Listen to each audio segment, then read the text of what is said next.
Hi, everyone. My name is Alyssa Ayers, and I'm Dean of the Elliott School here. Thank you for joining us for this first book launch of the year 2024. We're very excited about it. This book launch is presented by the Elliott School Book Launch Series, which we do, the Sigur Center for Asian Studies, and the GW School of Media and Public Affairs. And you will see why in one moment. And it's great to see so many friends and colleagues and affiliates here. Thanks to all of you who are also joining us online. So today we are thrilled to be launching the latest publication, the latest monograph from Professor Janet Steele, Malaysiakini and the Power of Independent Media in Malaysia. In a few moments, she'll be offering an in-depth book talk, and then we'll open things up to a Q&A for the rest of the session. But let me just say a few words both about Janet and her work. For those who do not know her, Professor Steele is Professor of Media and Public Affairs and International Affairs, and she is Interim Director of the Sigur Center for Asian Studies. She also writes books in the midst of all that she is doing. She is a leading expert in how culture is communicated through the mass media. She's been a regular visitor to Southeast Asia over decades. She's received multiple Fulbright teaching and research grants, and she's traveled across the region as a speaker specialist for the State Department. You will see from this book and from her earlier book about media in Indonesia that she's also had a front row seat over the decades observing the role of media in democracy and democratic transition in Indonesia and Malaysia. So this book, Malaysiakini, is her latest publication on journalism theory and practice. She's authored numerous articles on the subject in 3 other books. 2005's Wars Within, the Story of Tempo, an independent magazine in Suharto's Indonesia. 2014's Email dari Amerika, Email from America. And her book in 2018, Mediating Islam, Cosmopolitan Journalisms in Muslim Southeast Asia. So with this, her 4th book, Professor Steele offers what she calls a newsroom ethnography of Malaysia's sole independent media outlet, the online news portal Malaysiakini.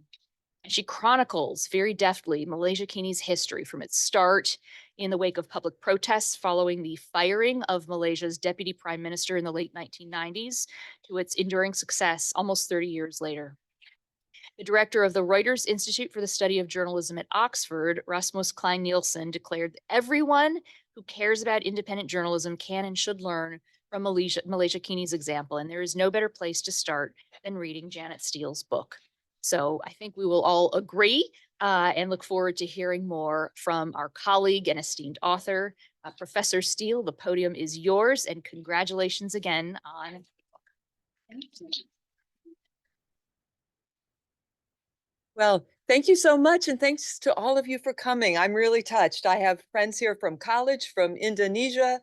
I think there may be some online friends from Indonesia, some State Department friends, some SMPA friends, some new colleagues from the Elliott School, and of course, my wonderful friends from the Sigur Center. So I am super grateful. This is just wonderful. You know, I'm going to talk about Malaysiakini, but I'm also going to try to put Malaysiakini into the broader context of some of the things I've learned about Southeast Asia from really the last 25 years of studying journalism there. I thought that might be of more interest, not only, oh my goodness, more colleagues from the State Department and people I ought to be thanking. I've got a little disrupted there. Carl and Judy, I'm so glad to see you. Carl with his new knee. These are diplomats from Indonesia, who I believe I thank in my acknowledgements. So I decided I would talk a little bit more about putting Malaysiakini in a slightly broader context of journalism in Southeast Asia and some of the things I've learned in the last 25 years. I'm actually going to start with Princess Diana. I had my first Fulbright to Indonesia, 1997 to 1998. And that's what changed my life. I'm so grateful to the Bureau of Education and Cultural Affairs at the State Department that oversees the Fulbright program, because I am totally a poster child for the Fulbright program. This Fulbright to Indonesia in 1997 to 98 changed my life. I was in my PhD is in US history. But my dissertation, and actually my first book, was on the New York Sun. So I always studied the history of journalism, but I had certainly not studied Indonesia until I had the Fulbright 1997 to 98.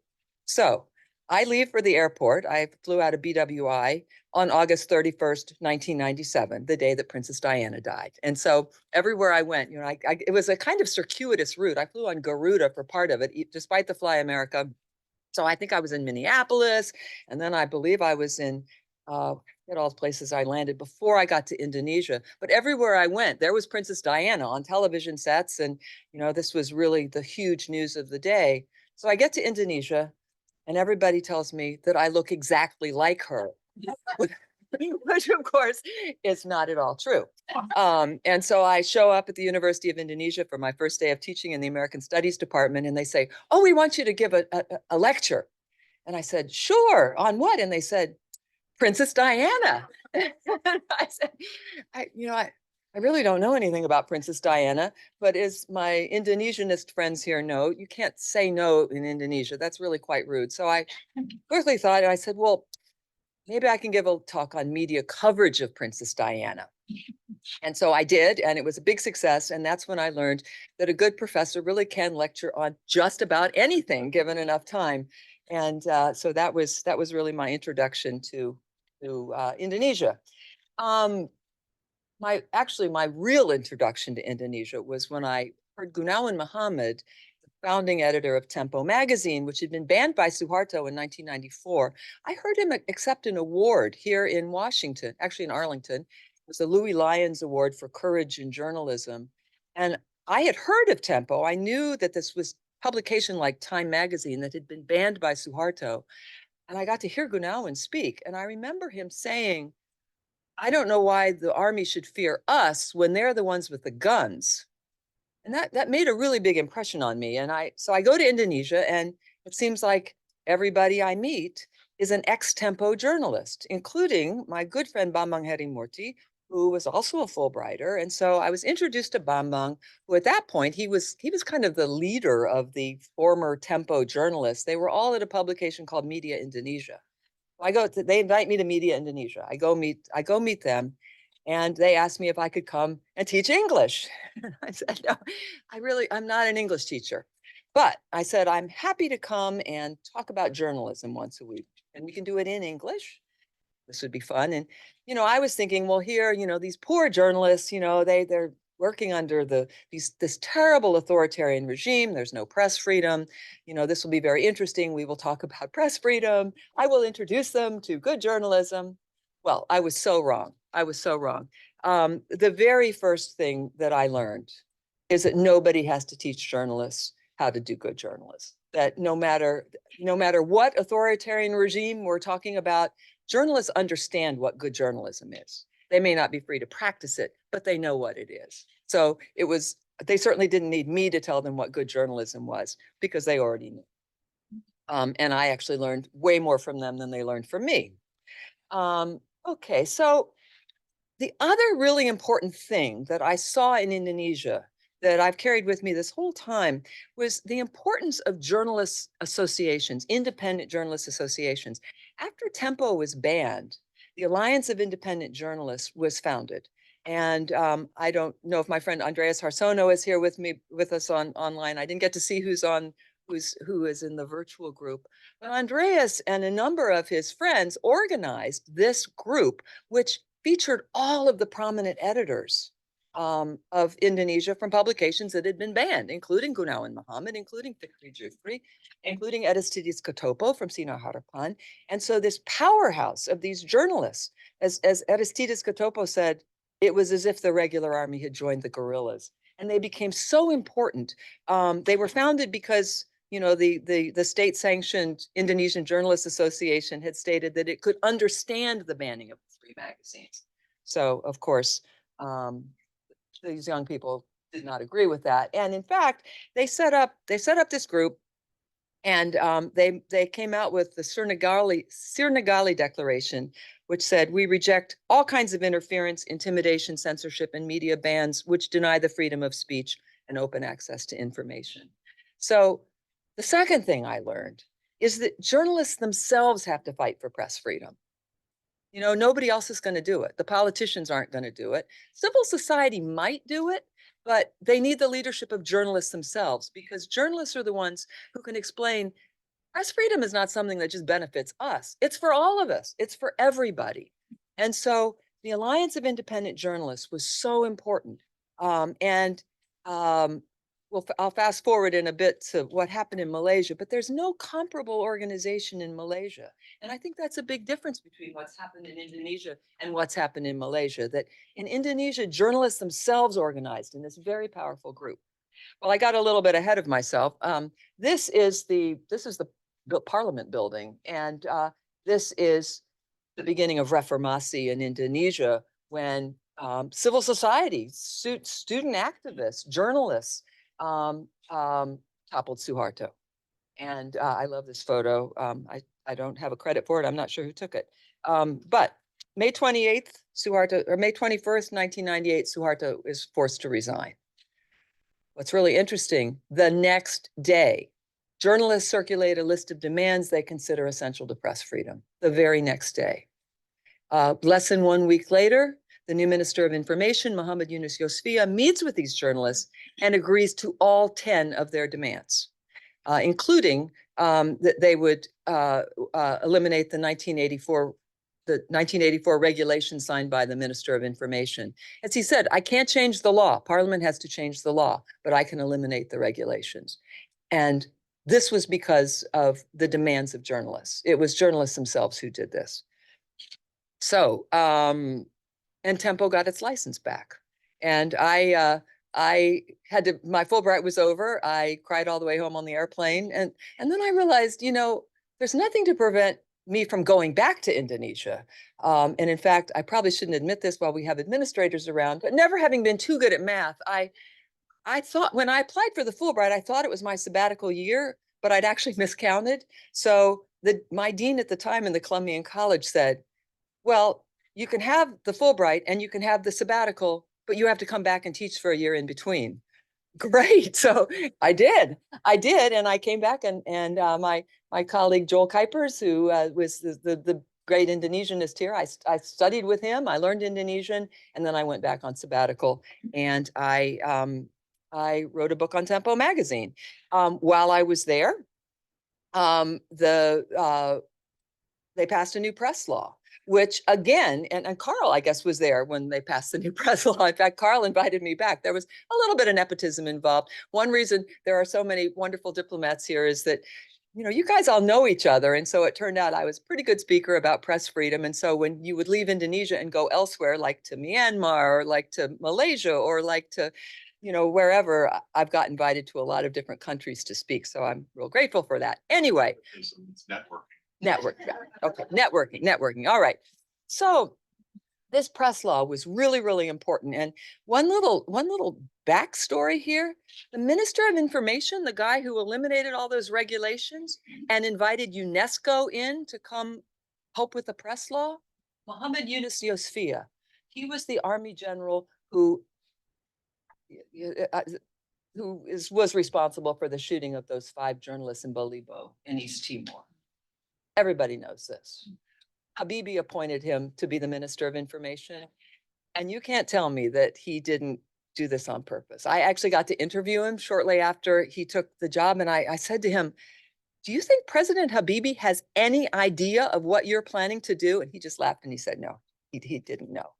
Anyway, Muhammad Yunus Yosfia was a real hero. I mean, he perhaps was a good soldier and doing what he had to do in East Timor. And, you know, I, of course, didn't agree with that, but he certainly made up for it with inviting UNESCO and creating this press law that is still a model for the region. Instead of regulating journalists, it provides punishments and fines for those who interfere with the work of journalists. It's an incredible press law. And again, who was behind this? Well, journalists pressuring the government. So we've got the new press law, and this is a picture of the press council. This was one of the other really interesting things that happened. Indonesian journalists developed their own code of ethics. It's like an annex to the press law. And this is the next important thing I learned, that journalists should regulate themselves through their own professional practices. That I know in Malaysia, there's currently talk of a media council. But again, it's always, how much is the government going to be involved in this media council? if the government is involved, then it's not independent, right? The Indonesian Press Council, no, there's no government people involved at all. I think the government actually owns the building, but that's it. So it was a great story arc. Tempo was banned. Tempo gets its license back. Tempo comes back.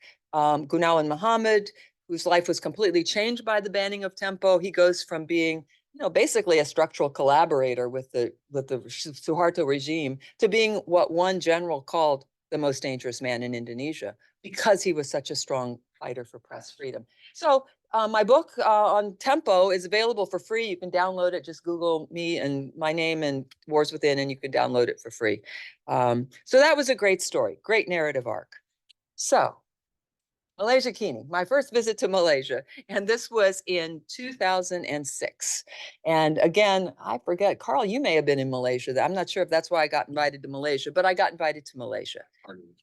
And so I remember going there, and I remember my friend Yvonne O is not here yet. I know she's coming later. I think she had another meeting. She was the senior press specialist in the press section, in the public affairs section of the U.S. Embassy in Malaysia. And Yvonne has always been my angel in terms of getting me back to Malaysia. Well, this was the very first time.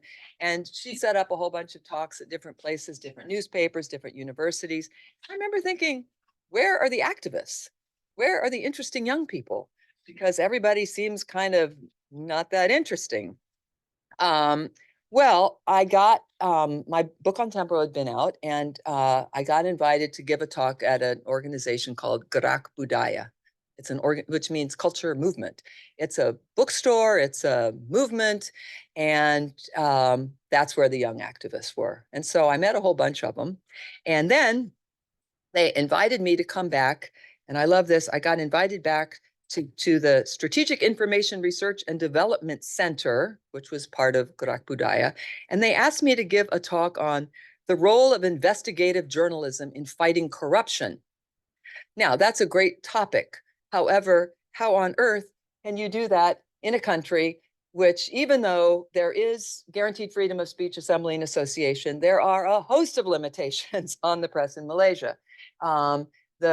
First of all, the ownership, that every publication in Malaysia is connected somehow to either a political party or people who are cronies of the political party. But just look at a list of the laws affecting the media: Defamation, Communications and Multimedia Act, the Official Secrets Act, Sedition Act, the Security Offenses Act, which is the kind of new well, it's an act by which you can be put in jail if you have done anything that upsets the government. The Anti-Fake News Act, all of these things. So how can the role of investigative journalism in fighting corruption? Look at all the things that the way they can get you. I was so naive, I didn't realize that the Official Secrets Act meant that ordinary people in Malaysia don't know what's in the state budget until it's actually tabled in Parliament. They don't know because that's an official secret. So the role of investigative journalism in fighting corruption? Well, I actually ended up talking about the wonderful story that was published in the Washington Post about the Walter Reed Army Hospital and all the problems at the Walter Reed Army Hospital, which Ann Hull, and I forget the name of the other journalist, they won a Pulitzer Prize for it. Can't think of her name. Anyway, they wrote it all just by interviewing patients and their families. No official secrets. Just talk to ordinary people. So all of these, so I don't know how good the lecture was, but I got to meet Stephen and Prem, who I'll talk about in just a second. So these were the founders of Malaysiakini. They're on the cover. I'll talk about them in just a second. But I realized, I had just written this book on Tempo, the brave journalist fighting the authoritarian regime in Indonesia. And I thought, well, I can't just go ahead and write now a book about the brave journalists fighting the authoritarian regime in Malaysia. It's kind of like genre fiction. I can't do, or genre nonfiction. Can't do that. So I took a sort of detour and wrote about journalism and Islam. And this book was very hard to write. It took forever. But the question I was asking myself are the principles of journalism universal? And I argue that yes, they are, although the way we explain them to ourselves is based on our culture. So I looked at what I would arguably 4 basic principles of journalism: truth, balance, verification, independence from power. And then I interviewed journalists in 5 different countries, or excuse me, 5 different publications in 2 different countries, including Malaysia. And in Malaysia, I looked at Malaysiakini, and even there, I found, even though Malaysiakini it's secular. They don't like it if I use that word because they could get in trouble for being accused of being secular, but they are basically secular. Even journalists there would describe these principles in very similar language. I'll just give you one example quickly before I move on. This is verification. I found journalists, Muslim journalists in Indonesia and Malaysia, whether they work for Malaysiakini or whether they work for Haraka, which was the newspaper of the Islamist Party in Indonesia, whether they work for Tempo, which is majority Muslim, even though it's certainly not a confessional publication, they would all cite the same verse from the Quran in terms of explaining verification. And that is, "O believers, if an evildoer comes to you with some news, verify it, investigate to ascertain the truth, lest you should harm others unwittingly and then regret what you have done." And, just quickly, I bet if we were to go to the Washington Post and ask journalists to explain verification, they would not be quoting the Bible as a way of doing so. So this was my detour. But then, okay, that book's done. So now it's time to finish what really did become a kind of labor of love for me. This is the old Malaysiakini building, the one in Bangsar where I did most of my research. This is Stephen Gan, and this is Premesh Chandran. Stephen is Chinese Malaysian, Prem is Indian Malaysian. And I don't think that it's accidental that a Chinese Malaysian and an Indian Malaysian from a country in which constitutionally Malays have special rights and privileges would end up developing a publication that represents the kind of country they wanted to live in. And that's what they did. They met in Australia. Stephen is an interesting fellow. His father was an immigrant from China, a bus driver, a small hold rubber tapper. Stephen actually grew up in a new village. Those of you who know Malaysian history, this was where during the emergency after the end of the Second World War, when there was concern about Chinese communists in Malaysia, the policy was to round up all Chinese Malaysians and put them in fenced-in villages, the new villages. That's what they called them. The idea actually was taken from U.S. strategy in the war in Vietnam, American war in Vietnam. I don't think it worked very well there, and it also didn't work very well in Malaysia. But anyway, that's where Stephen ended up growing up. Prem came from a more solidly middle-class family, but his father had a government contract, which was then taken away when they decided that government contracts needed to go to Malay businesses. So both of them had, some difficulties growing up. So they meet in Australia. And I think this is quite significant. They were very involved in an overseas student organization in Malaysia. Stephen is a few years older than Prem. They weren't in the same class, but they did know each other. They were both involved in this group. And I believe that it was in Australia that they actually learned a kind of vocabulary for explaining what was going on in their country, that they learned about, racism. I mean, so they certainly had both faced it, but they really learned a vocabulary for understanding Malaysia. So, all right, so Stephen and Prem, Chinese Malaysian, Indian Malaysian, they meet in Australia, and they're very interested in media, even when they're quite young. And I think at a very young age, they really came up with a goal of creating a kind of news organization that would reflect the country that they would want to live in. So this is an interesting problem because, I had written this book on Tempo that had this wonderful story arc where, Tempo gets banned and the courageous journalists all fight the power, and then they end up getting license back and they have a new press law and everything is pretty good. Nothing like that happened in Malaysia. They just kept fighting and fighting and fighting, and it just seemed like nothing changes. There are these intractable problems of race, ethnicity, religion that never change. Well, when I'm teaching narrative journalism, which is one of my favorite classes to teach over in media and public affairs, I'm always telling my students that you need to take your weakness and make it your strength. That maybe this was the story. Maybe in Malaysia, nothing does change because despite changes in government, changes in politics, these problems of race, religion, ethnicity just never go away. So this is the next thing that I learned.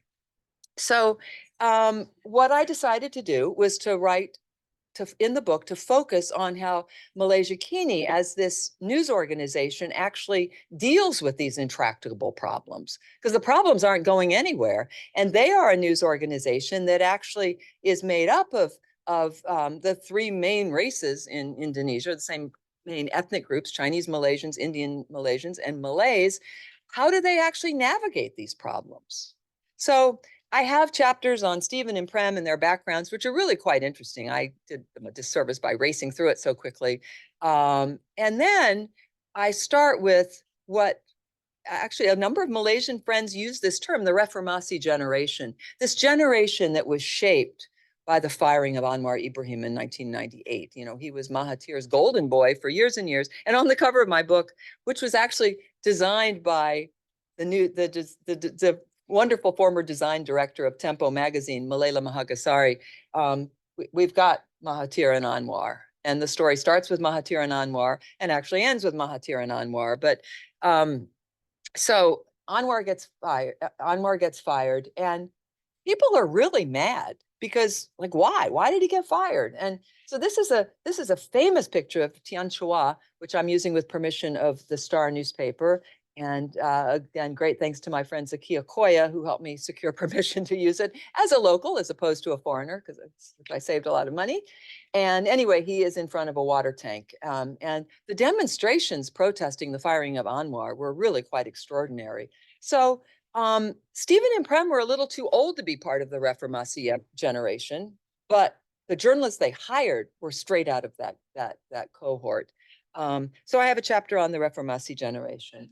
I have a chapter on the team, and one of the Stephen, when he was at university, he developed a whole kind of theory about how to run things, a completely flat organization where everybody, it was based on cooperatives where everybody joins in the decision making, and that still works at Malaysiakini to more or less well. And here's a bunch of the team all having lunch, I guess. And so I have a chapter on that, on how they actually the structure of Malaysiakini, how it's organized.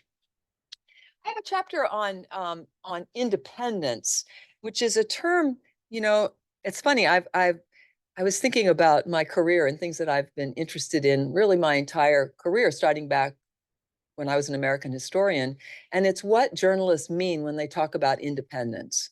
And certainly back in the New York Sun in Charles Dana's day, for fans of the penny press and its aftermath, when he talked about being independent, he didn't mean he didn't have political views. He just meant he wasn't affiliated with a political party. When he ran the Sun, it was a Democratic newspaper, but it was not owned by a political party. Well, in Malaysia, being independent is an interesting term too. And Malaysiakini is independent in that it's now behind a paywall and it's paid for by subscription. Now, it's interesting, the Malay section is open for free. You can read everything there for free, but the English section is behind a paywall. At election time, they make their stories for free. They have received a fair bit of outside funding, but they are very tightly control what that funding can cover. One rumor that has dogged them persistently is that they are in the pocket of number one demon in Malaysia, George Soros. I go on, I have a whole big section on what actually happened there. It turned out that George Soros's Open Society Initiative had funded the Southeast Asian Press Alliance, which gave a grant to Malaysiakini, and then George Soros himself apparently boasted to the Far Eastern Economic Review that he had brought democracy to all these countries, including Malaysia.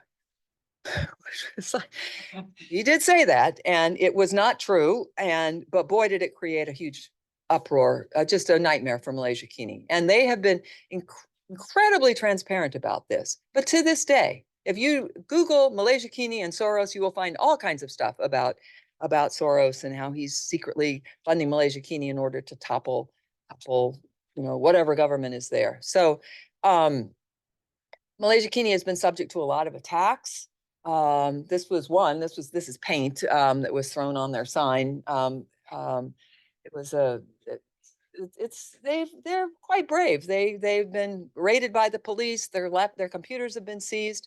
Ironically, whenever they're raided, that actually is pretty good for business, because then all the international people like us rally around and send money, send support. And I document all the times that things like that have happened.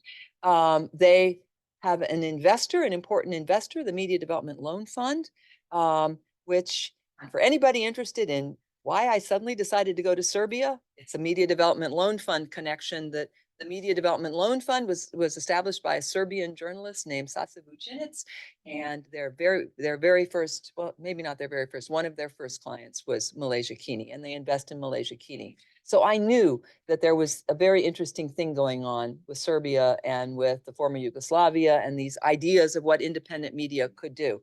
That's a little bit of an aside. All right, so I have a chapter on independence, what they mean. I have one of my favorite chapters is on citizenship. Malaysiakini got a big grant from, I guess it was the, there is my friend and angel, Yvonne O. Malaysiakini got a big grant from the Department of State's division. Is it the Division of Human Rights and Labor, the whatever of Human Rights? Bureau of Human Rights, can never keep all that straight, which went through ICFJ, the International Center for Journalists, to fund a citizen journalism project. And I got hired to be the monitor and evaluator, which was great because it meant that I was getting paid to go to Malaysia and to look at Malaysiakini. And so Malaysiakini's idea was to train all of these ordinary people to be journalists. And I think the hope was that they could then become stringers that would help report on the elections. And I was hired to monitor and evaluate this. And the grant was to promote religious tolerance and ethnic understanding. Well, the problem is you couldn't really take a bunch of ordinary Malaysians and give them all, remember flip cameras? That's what they all got. And they were out documenting stuff. But again, those sensitivities, race, religion, ethnicity, they weren't really going to document racial insensitivity or religious intolerance. Instead, they documented things like public parks that needed to be cleaned up, or how ordinary fishermen were being, their livelihood was being taken away by Chinese trawlers that would come in and sweep up all the fish illegally.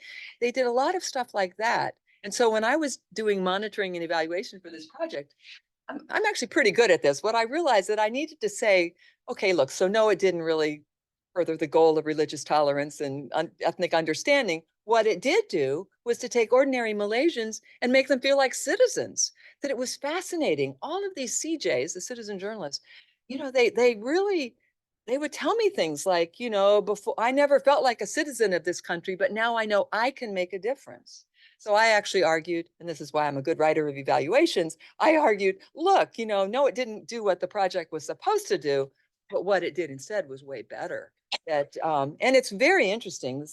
A lot of the former CJs ended up doing quite interesting things in their lives after the citizen journalism project was over. So I have a chapter on citizenship. Just on Friday at our symposium on elections, I talked about the May 13th race riot, 1969. And I have a whole chapter on that, which was really interesting. Malaysiakini, this was an interactive feature they did. Fabulous feature. If you Google Malaysiakini May 13th, you'll find it. And even if you don't know a thing about Malaysia, it's worth looking at, and how they documented what happened in this race riot. And they, even now, 50 years later, they still got threats, and, it was really awful stuff. So this is a way of looking at how, this problem of race, it just hasn't gone away. I have a chapter on religion. It's similar to what I did in my book on journalism in Islam, but this is an interesting picture. This was, Malaysiakini got in trouble with the multimedia group because they posted a video of what's known as the Cowhead incident. A group of, I guess there was a Hindu group that wanted to build a temple and, a temple in a majority Malay neighborhood.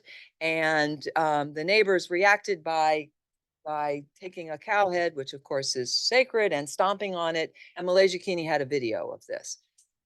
Guess who got in trouble? Malaysiakini, not the neighbors who were stomping on a cow head and doing what's clearly an act of religious intolerance. So this would be very typical of the kinds of things that happen in Malaysia. So I have a chapter on religion and then a chapter on politics. This is one of the Bersih rallies. Bersih means clean, and this was the Coalition for Free and Fair Elections.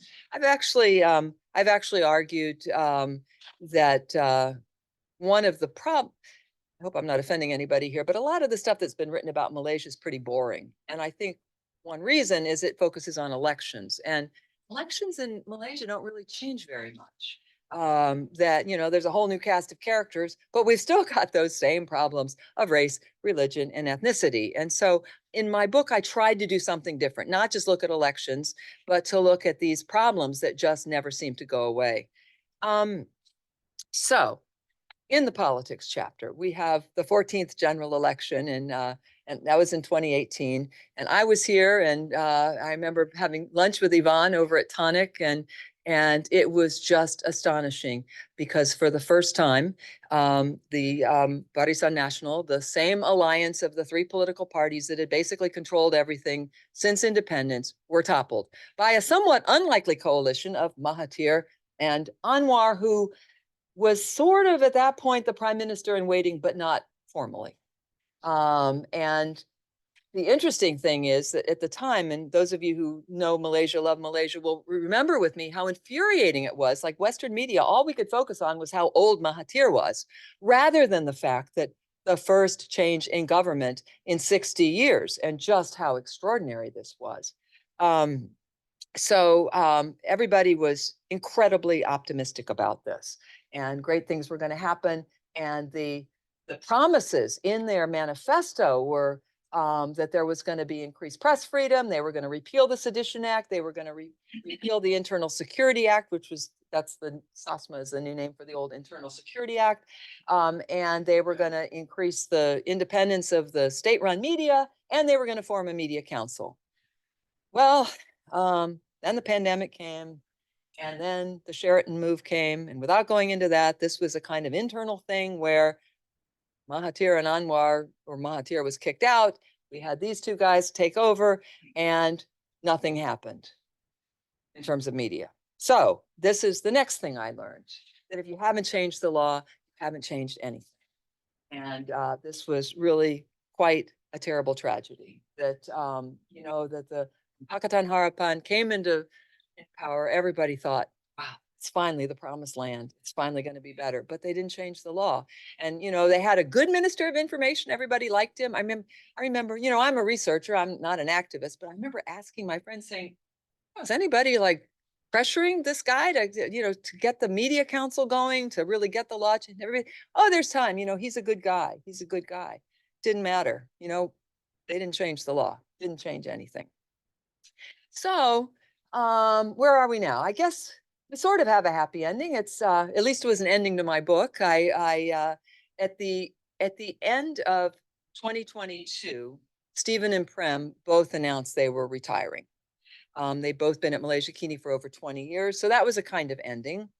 And I was basically done with the book. I was still trying to figure out how to end it. Well, surprisingly, all right. So, and I was on sabbatical that year. So I went to Malaysia, watched the general election, and Anwar's party was running, and he did pretty well, but it was a hung parliament. No one party won enough votes. So there were a couple of very strange days while everybody was sort of trying to figure out what would happen next. And then the Agong, the king, appointed Anwar prime minister. So there was a kind of an ending. We start with Mahathir and Anwar, and we end with Mahathir and Anwar. But I think the real happy ending is that Malaysians learned that they can change the government. Right? No, I'm serious. This is huge. This is huge. That it seemed like, first the old Alliance Coalition, then Pakistan Coalition, that these guys would be in power forever. And no, we haven't reached the promised land. Malaysia has not reached the promised land. But there's a big difference that now I think ordinary Malaysians know, look, we have the power to change the government. Nobody has to be in power forever. And so what was the role of Malaysiakini? Well, remember that when Malaysiakini was established in 1999, there was no Facebook. Well, maybe at Harvard, but there was certainly no Facebook that all of us were on. There was no WhatsApp. That Malaysiakini provided a forum where people could express their views. One of the most popular parts of Malaysiakini, and one of the things that always gets them in trouble, are the letters, because um, um, ordinary readers write in with their thoughts. And I was very friendly with a man named Vic Neeson, who for years edited those letters. And that was extremely difficult because he always knew that if they ever got banned, it would be because of something in one of those letters. The journalists were very, very careful about how they wrote things. But when readers would write in, they would, write in all sorts of stuff. So they had to be very careful. And in fact, I remember Vicky said to me that what he always looked for was the valid point, that the writer had to be making a valid point, and Vicky always had it in his head. If they were called in before the authorities, they could say, this is the valid point that is being made. So Malaysiakini provided a forum for people to say what they thought about things. And of course, they had to comply with the rules, no obscenities, and people will sometimes, letter writers will get banned from Malaysiakini because they're constantly using racial insults. Can't do anything like that. But it became this place where people could express their views at a time when there really was not anything else. And in that way, it is very important. So, Stephen and Prem, their goal was to create the kind of Malaysia that they wanted to live in, and they did. I mean, they changed the country. And this is really the last thing I learned, the final thing that I learned, that journalists can change the country. And I really believe that. So let's see. So these are, again, to kind of recap what I've learned, that nobody has to tell journalists what good journalism is, that journalism has a kind of moral economy to it, and that, journalists may not be free to practice what they know, but they understand what it is. It's journalists themselves that have to fight for press freedom, that the best intended public official is not going to do it, because nobody likes being criticized. The journalists have to do it. And again, there was no Alliance of Independent Journalists in Malaysia. So I think that made a difference. As my Malaysian friends know, that the Malaysian press associations they don't do anything. They don't do stuff like that. Journalists should regulate themselves with their own standards of what makes good journalism. The principles of journalism are universal, but how we explain them to ourselves depends on our culture. And I think that's pretty important. One of the things, I have done a lot of speaking as a speaker for the State Department. And one thing that I always emphasize is that in majority Muslim countries, it's not good to talk about press freedom, because freedom is seen as a Western concept. It's seen as, allowing pornography, or, cartoons of the prophet. And that's not really, I'm not there to defend pornography. It's not really relevant. What is an Islamic principle is independence, journalistic independence. The best form of jihad is a word of truth to a tyrant. But that's independence. That's independent media. Journalists have to be free to report on the people in power. So yeah, the principles of journalism are universal, but how we explain them to ourselves depends on our culture. You haven't changed the law, you haven't changed anything. Ugh, this is so important. And just to me, the great tragedy of what happened in 2018. And finally, that journalists can change the country. So I think but that's it. My book's available for purchase, University of Chicago Press, and that's the discount code if you want a 20% discount. And I'm so grateful to all of you for coming. And so, thank you. I'm happy to answer questions. And thank you for indulging me as I started off with Princess Diana. I thought that would be Well, I'll ask. Okay. So we've got mics all over. Janet, thank you so much. It's a fascinating book and a fascinating time period that you've covered. Can you talk a little bit about the kind of journalism that the journalists at Malaysiakini were doing in this period, Sure. given that they were constrained by what they could say and do and cover? There were some similarities to the way that I saw that Tempo covered things under Suharto. That, for example, it is easier to report on something once it is being, once there's a trial, once there's a court case. For example, there are lots of incidents. The term they use is body snatching. Let's say a Muslim boy and a Hindu girl get married, and the Hindu girl, of course, converts because she has to, and then maybe they live happily for a while, and then maybe they get divorced, and then she dies, and she needs to be buried as a Muslim. Well, except she's really Hindu. She didn't really convert. And so then there's body snatching and, then burial according, or cremation according to Hindu customs. Well, you can't just write about that. You can't just write about that. However, if there's a court case, you can write about that. So that was one strategy that they used a lot. The May 13th piece where they went back and looked at what happened in this race riot, there they relied on something else I saw that Tempo used to do, which was that they used kind of a bare bones chronology. They used facts that could be verified, everybody could agree upon. And it seemed, I mean, we all know the choice of what you're going to put in the chronology is a subjective decision, but it somehow looks more factual because it's a chronology and it's all facts. So they did things like that. They're still very careful. I mean, there are things that they can't do. And they were worried about my book, honestly, and I was worried about it. Was I going to include something that would be defamatory? I actually, it's not a secret, the friend who used to edit the letters, I had him read the manuscript before, because I just thought, the last thing I want to do is to have Stephen or Prem end up in jail because I wrote my book on Malaysiakini.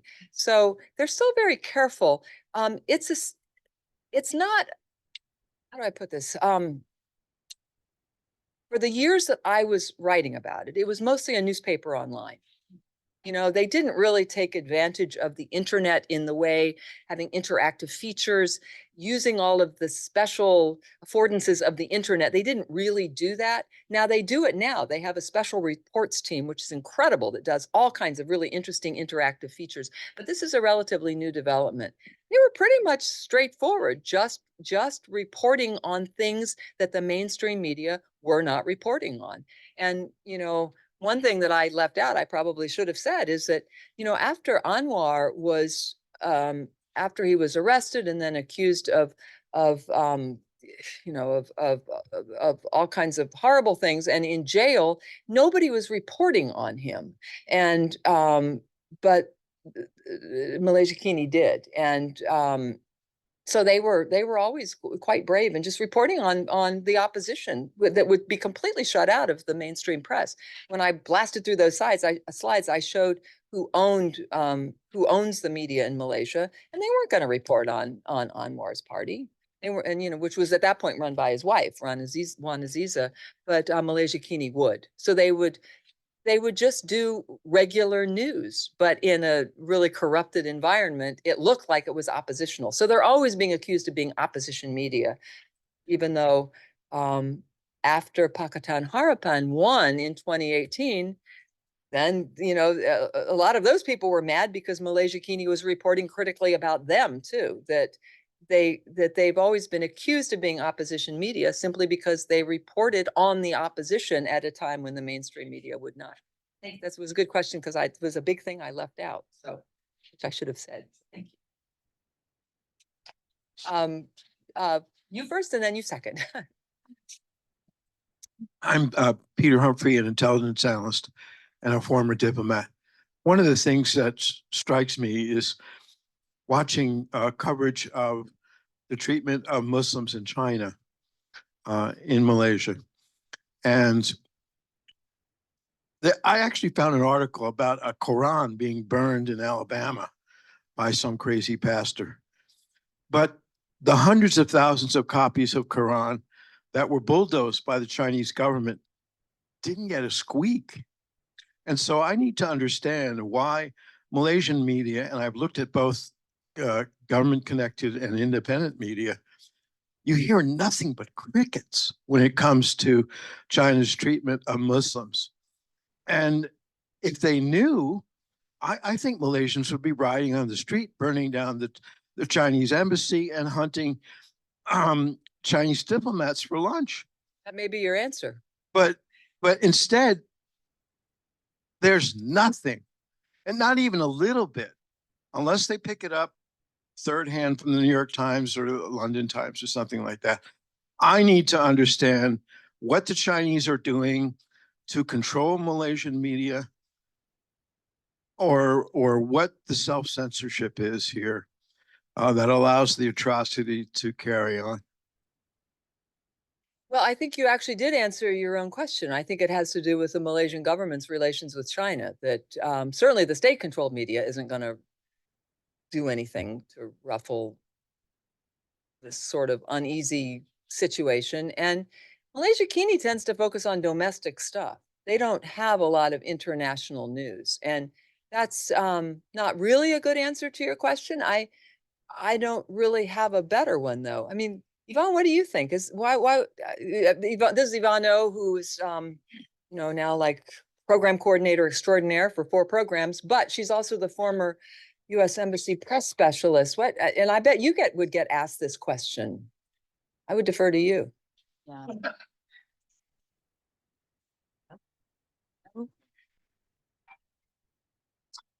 Right. I think there are nuances to this to be able to answer your question, but it's primarily to do with race, religion, and politics as practiced in Malaysia, as well as the economic relationship that the country has with China. Because, as you know, the population balance, I'm sure Janet's covered this, is Malay Muslim majority. And while the Chinese who in northern China are Muslims, there's also that, it's difficult to describe, but that very tolerated relationship between the races, Chinese and Malay in Malaysia. So I think to show that solidarity with the Muslim population in northern China is to sort of confuse that relationship in Malaysia. And politics has to run smooth. If politics are defined by race and religion, that's how they're going to keep it.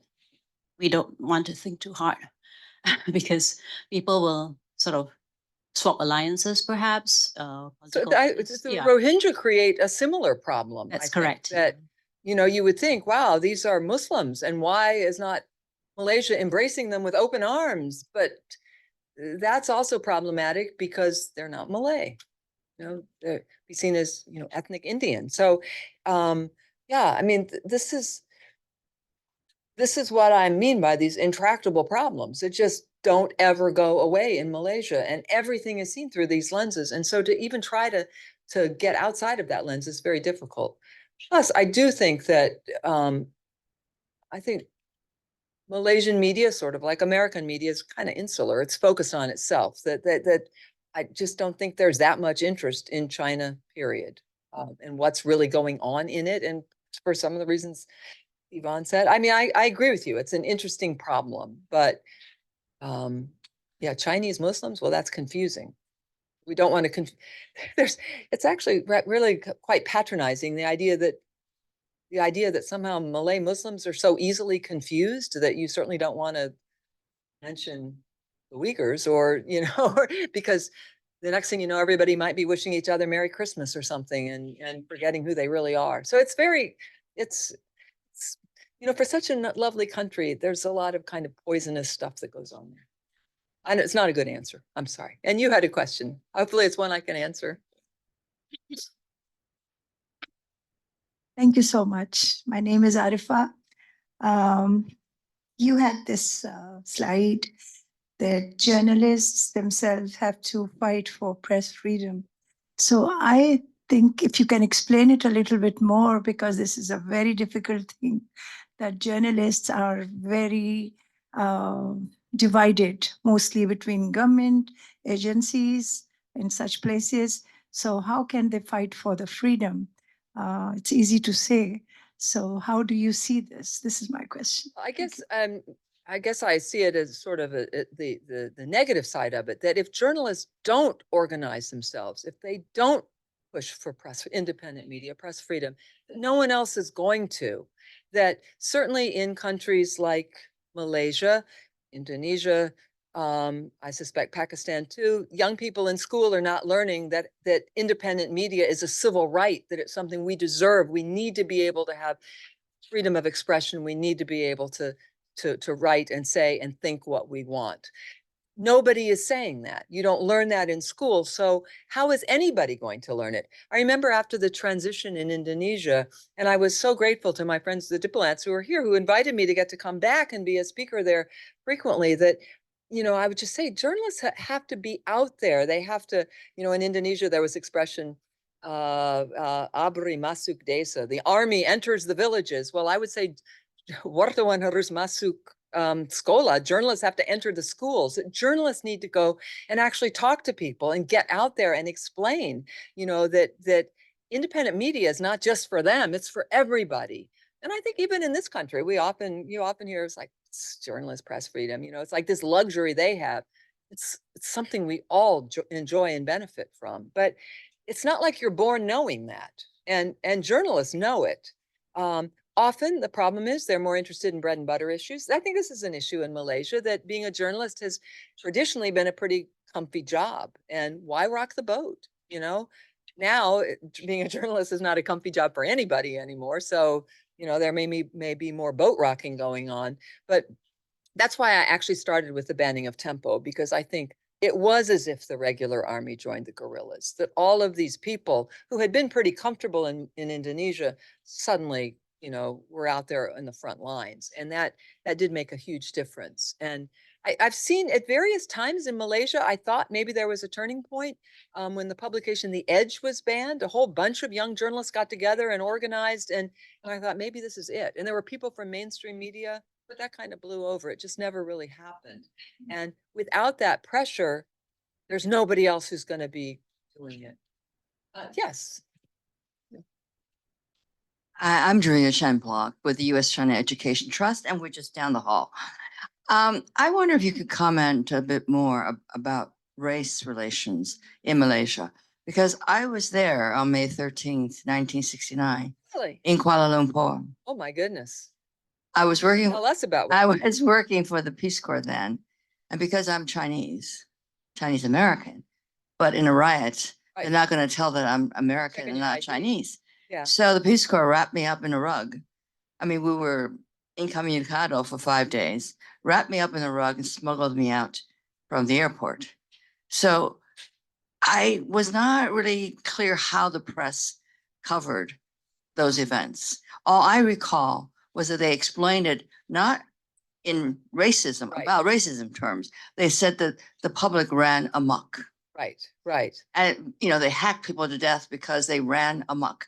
I just wonder how media in Malaysia, have they changed in the way they cover these kinds of issues about race? Because it's a poison Yeah, in the Malaysian I agree. society. I agree. And what a story you have. I actually have a chapter on May 13th, and just on Friday when we had our symposium on elections and cultural and linguistics and historical approaches, I talked about this exclusively. What happened was that the Chinese dominated opposition party, the DAP, which is related to the PAP in Singapore, had unexpected gains. And the Malay parties had unexpected losses. And the Chinese parties celebrated, which was seen as provocative. And there are widely differing views of what actually happened. This is something that pretty much everybody agrees upon.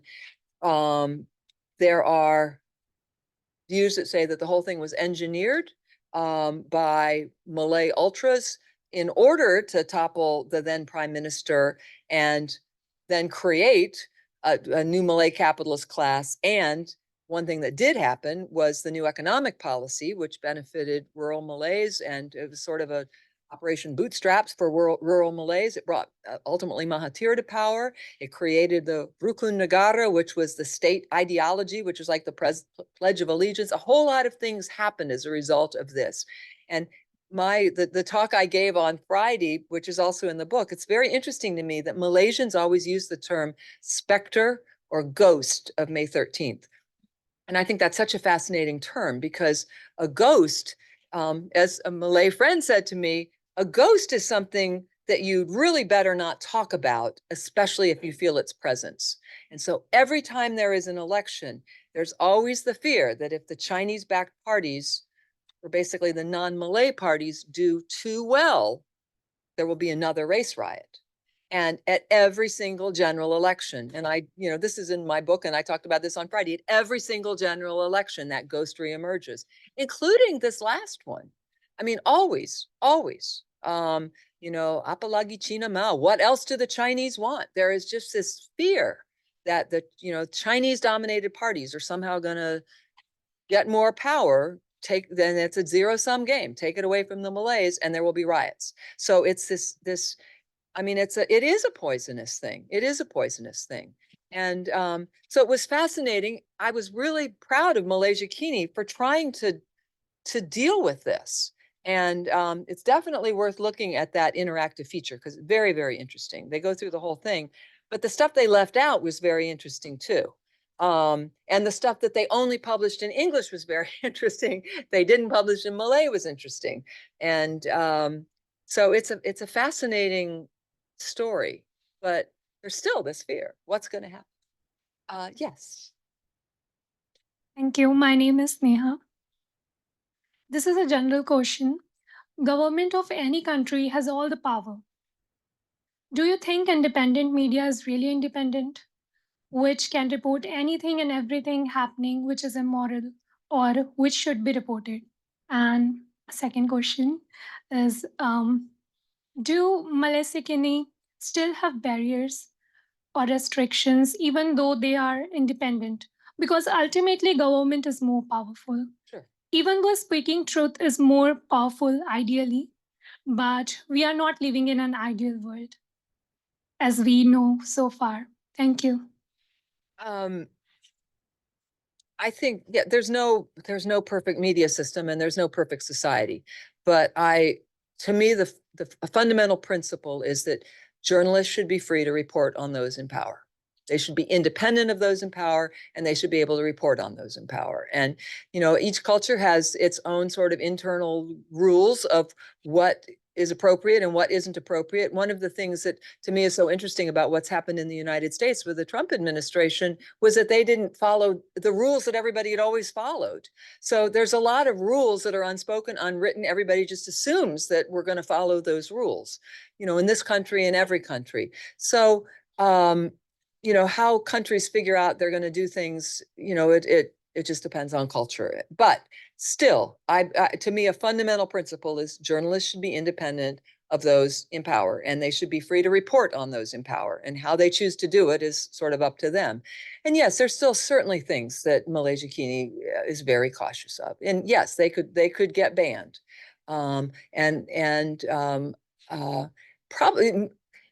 Probably rather than getting outright banned, defamation is a bigger concern, because, and there are a couple of incidents, I wrote about them in the book, where actually a comment readers can write comments, a comment in the story was viewed as defamatory, and Malaysiakini was, faced huge fines because of this. They were found guilty and they faced huge fines, but the readers raised all this money to cover the fines. It was really quite extraordinary. So yeah, there's still lots of things they have to be very careful about. So no, it's not perfect. But I just admire how they just keep struggling. They really, for years and years, were just like Sisyphus. They just kept, and nothing seemed to change. Which again, I decided was the story, that's Malaysia for you, that there are these problems that don't go away. Maybe get marginally better, but don't really go away. Sylvia. Thank you. Sylvia Waysmore, SMPA. as I listen to you, Janet, I'm trying to find sort of what is the main takeaway, what explains the survival, the viability of Malaysiakini. And listen to you, I hear that basically what you emphasize time and time again is how astute they have been in trying to figure out what are the limitations, what are the rules of the political game in the country, and how they can manage that to the best of their abilities. Are there other factors? I mean, if you were to summarize, especially for people interested in promotion of press freedom or press independence in similar contexts where the constraints, the political, economic, cultural constraints are so obvious, what would be the takeaway besides having editors who are like very good and very knowledgeable in trying to navigate these very complicated waters? Other economic reasons, political reasons, anything else that will explain the longevity of Malaysiakini? Oh, that's a great question. Do you have an answer to this? Do you know? I don't, but I mean, I will look at, whether the economic model Right. was different and viable and pioneer, whether or not within the political conditions offer some room yet limited for the kind of journalism they practice, meaning it's more a combination of both agency and structure.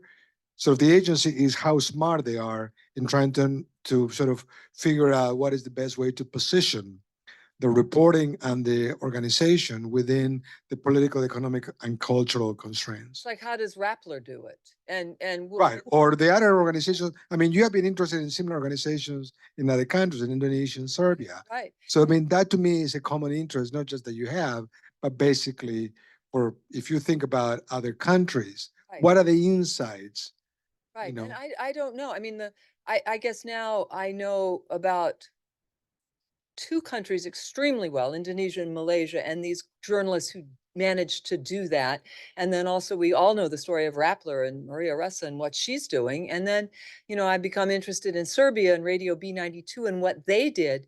The interesting thing is they all seem to have had a kind of moment when everything came together and it worked. And I think sadly there's probably also, kind of natural life to them. And I hope that Malaysiakini will go on forever, but in a way, they are a victim of their own success because they have managed to open up the country. The Star is a much better paper now than it used to be. I remember it used to just be full of ads and just nonsense about the government, and it's not anymore. It's a pretty good paper that I think that the whole system has opened up. So there is something about a unique historical moment, and then maybe, just these individuals who see this opportunity and somehow understand what needs to be done. I don't really know. I wish there were a formula because it'd be great. We could use it in a lot of countries. I've seen it happen, but I think it's, it's Verin Matic in Serbia. It's Stephen and Prem in Malaysia. It's Anwar Muhammad and Fikri Jufri in Indonesia. It's Maria Ressa in the Philippines. Where do they come from? How do they figure this out? But I also think that, sadly, and I don't know who's listening online, but it may be that the Malaysiakini's moment may actually not be over. They're still fighting, lots to fight, but I think I think the country did change because of what they did. And and of course the other way it could end is that someone could end up in jail and that's the end of it. So yeah, I don't know. It's a great question and I don't know the answer to that. Yes. Oh, do we have online questions? No online questions. Then go ahead. Check. Ashwini Tambe, Women's Gender and Sexuality Studies and History, but my question really comes from my experience.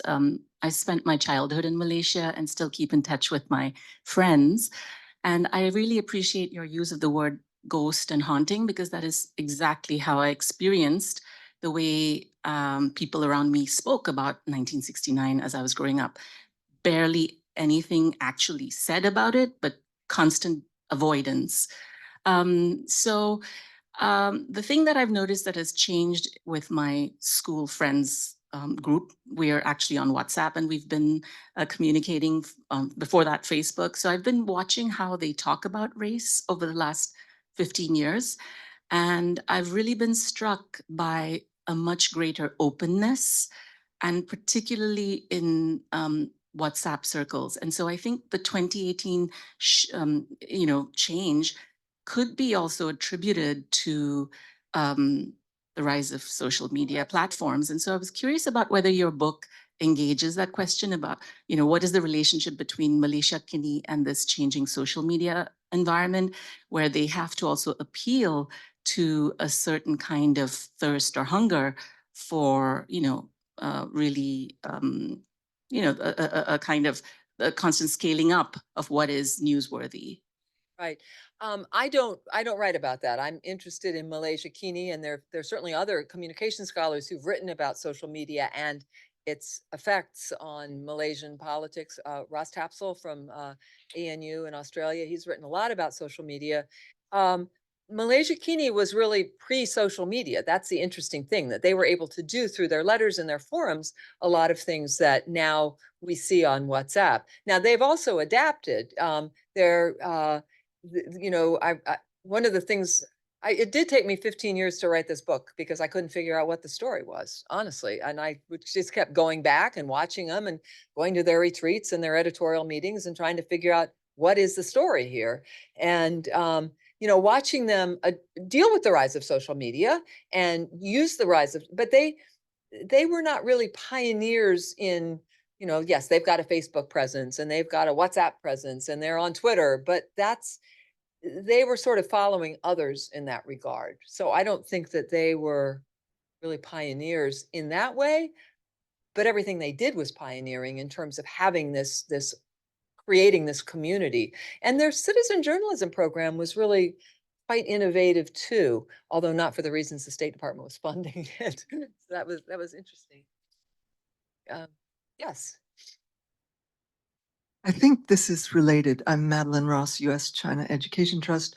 I'm just trying to get a sense of how vibrant is the independent press in Malaysia, Indonesia, Philippines, because the examples you've given are of a dominant outlet and very dynamic leaders. Are there others who are trying to compete in that space with these? Yeah, I mean, Malaysiakini had a lot of imitators, but the interesting thing, and I have this in my chapter on independence, their ownership is shadowy. We don't know who owns them, and they kind of come and go. And we all suspect that certain politicians, they fund this one that right now looks very independent. It's not really independent. It's just anti-government. And operated in the interest of some other politician. So Malaysiakini is unusual in that it is truly independent of any political faction, because there are others that imitate it and look independent but really aren't. I would not say that the media in Malaysia are especially vibrant at this point. Indonesia is still way ahead in those terms. And here I tend to disagree with my colleague Russ Tapsell, who he's very concerned about ownership of publications in Indonesia, because they're, openly connected with political factions. However, in Indonesia, we all know who's behind what publication. So you just don't read this one if we know that Suryo Paloh owns Media Indonesia. So therefore, we're going to be a little skeptical of how it covers his party. Or we know Abu Rizal Bakri owns TV1. So we'll be a little skeptical of how TV1 covers Bakri. So I think I would say that Indonesia has way more vibrant media than Malaysia does right now. I mean, vibrant media, how are our media vibrant? You kind of wonder what's happening in the US. I feel like that's been an interesting thing too in my 25 years of writing and talking and visiting Southeast Asia, that I'm a lot less certain about what the ideal model is than I used to be, because our model is having a lot of problems. So that's perhaps another discussion. Yes. Hi, I'm Tappy. I'm from the Hi. SMPA and the Elliott School. Following up on your brief comments about how Malaysiakini sometimes covers articles in Malay and then doesn't translate them into English, or vice versa, and then for the other languages, how would you say that Malaysiakini sees its role in mediating the racial and religious cleavages in Malaysia? Does it prioritize keeping harmony among the different religions and races, or forthright reporting and accurate reporting and Great reflection question. reflections? Great question. Yeah, harmony is such a ick word. Harmony usually means like, don't discuss it. Let's all just, Asia, Malaysia, truly Asia. We're all just so harmonious. The Malaysiakini is quite, they are different. Every news organization, yes, has Malays and Indians and Chinese Malaysians. Every news organization does. Malaysiakini consciously tries to create an environment of mutual respect. They really do. Everybody's on the same floor. They do share the same stories. And I don't want to make it sound as if routinely they covered very different things. They don't. Their stories, I mean, they translate stuff, like I see the stories for, I guess, I don't know if there are any Malaysiakinians listening, but I have had access to their internal emails for the last 15 years. So now they all communicate on WhatsApp, so the emails aren't that interesting anymore. But I used to watch everything in real time get passed from one desk to the other. May 13th was kind of an exception. They're reporting on May 13th, and the stories that they thought were dangerous there was one in particular. It was by a Malay man who recounted watching a Chinese delivery boy being murdered, and then him personally saving a Chinese family in a car. And it's graphic what he said, and that was in English, and that one was not translated into Malay. And I asked about that, and Stephen said it's up to each desk editor to decide which of the stories they wanted to have in their language. And that was a case where I think probably had they had that story, that would have created such an uproar that they might have been. There were police reports about their May 13th story. I asked one of the editors, Idila, I said, were you worried about the police? And she said, we probably should have been more worried that they really weren't. But there were 4 police reports about their story, and then they were all dropped. But so, yeah, there's still real threats of doing something that could disturb racial harmony. And that would be one of them. So I don't want to make it sound, first of all, Malaysiakini is not a utopia, but they really do try. I mean, they really do try to create this environment of real mutual respect. But there are still some things they have to be very careful about. They don't want to get banned or end up in jail.